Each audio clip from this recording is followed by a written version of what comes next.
After about 10 years of teaching in various contexts, I've come to the conclusion that C.S. Lewis was right in The Abolition of Man, that one of our biggest problems that we have today is that we don't know how to love what we should love and to not love what we shouldn't love.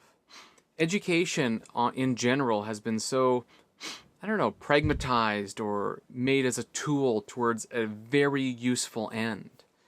So what you learn are facts, things that you can quantify, count, measure. And by the way, you should do all of those things. This isn't some sort of pie in the sky criticism. But it's also to add that while you're doing these things, they are not just floating facts. I remember an American political commentator saying something like, facts don't care about your feelings, which is one of the stupidest comments I've ever heard in my life, and is the complete abolition of humanity to believe something so idiotic. And the reason why is that we are thinking, feeling, willing, and desiring creatures.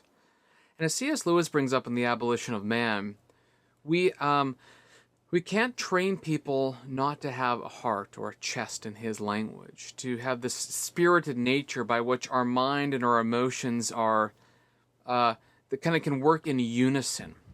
He gives us an example, and this might be helpful just to illustrate what I'm talking about here, about two people looking at a waterfall. Now, I'll forget the specific language because I haven't read it recently. But basically, one person looks at a waterfall and says, oh, that's pretty. And it's a subjective internal statement, nothing to do with the objective reality of the waterfall itself. It's just sort of someone's preference, we might say. And then he narrates another person's look at a waterfall who says something like, this is sublime. And what Lewis brings out is this sublimity of the waterfall, this sort of objective reality that it is something beyond just a mere preferential, internal, emotional thing, is because the objective goodness and beauty of that waterfall commands, elucidates, brings out an appropriate response to the thing itself. That probably sounds overly complex, so let me just try to simplify that part for you. If the world around us is real, and if there's things that are real like goodness and beauty, then we'd say something is good when it attracts us to it. Beauty is a force of attraction, so a good thing is beautiful because it attracts us to it. An ugly thing or an evil thing repulses us, it pushes us away. So if you see a beautiful waterfall full of symmetry and wonder and color and whatever else, and you look at it and you go, wow, this is sublime, you are, based on the reality that it is, it's almost like that reality outside of you summons an appropriate response to it. And this is the kind of thing that Lewis talks about when he mentions, he's talking about natural law, he calls it the Tao. Natural law being this ordered, intentional law throughout all of reality that is true and objective despite what we feel. And one of the goals, coming full circle to what I'm talking about at the beginning, of education, of any kind of learning, is to feel in an appropriate way about the thing that you are studying or learning, knowing, seeing, experiencing. If I walk downtown in my city and I see someone bent over on fentanyl, and I don't at least feel compassion, there's something wrong with me. Because my heart has been so cold or made out of stone that I can see something horrible happening to someone and I don't care. When I see something evil, I should be repulsed from it in the sense of like, I don't want to be there. But when I see someone in need, I should be attracted to helping them because it's good and right to be merciful.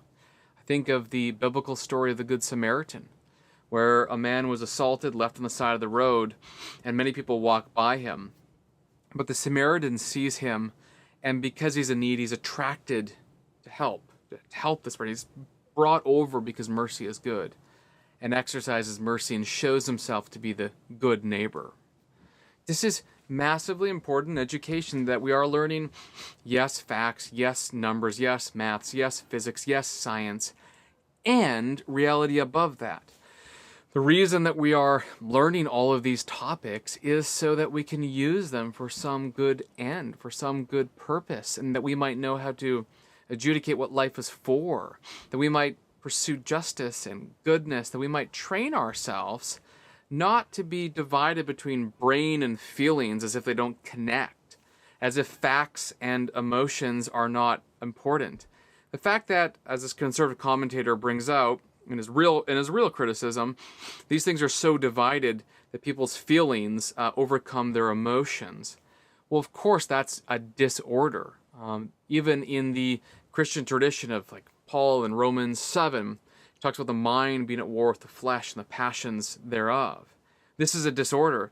But there's another disorder when the mind or reason is completely disconnected from emotion. It's as if to say that our internal life doesn't matter, as if to say that our emotional life is amoral, it's neutral, it's free from any kind of requirements upon us. But it is absolutely true that all of us must love justice and hate injustice. We must love good and hate evil.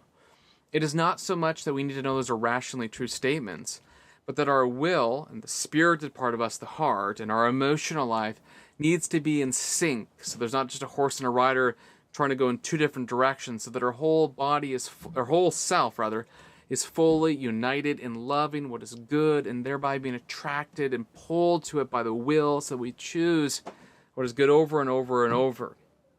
And in education, we need to start training people not only to know all these wonderful facts that they must know, and I'm agreeing with all that, but to resist two ditches. One would be falling onto the side of, let's say, emotionalism and not thinking. And the other one is to divide these two entirely, so you just think and you don't do any kind of emotions. No, love what is good, hate what is evil. We need to restore this in education. And if you say, well, what's the worst that could happen? Then I just think you look at the mental health and life outcomes of young adults today across North America and in particular Western nations, who are now comprised of men and women without hearts, or men without chests in C.S. Lewis's memorable language. If you enjoyed this video, like and subscribe. Thank you for watching.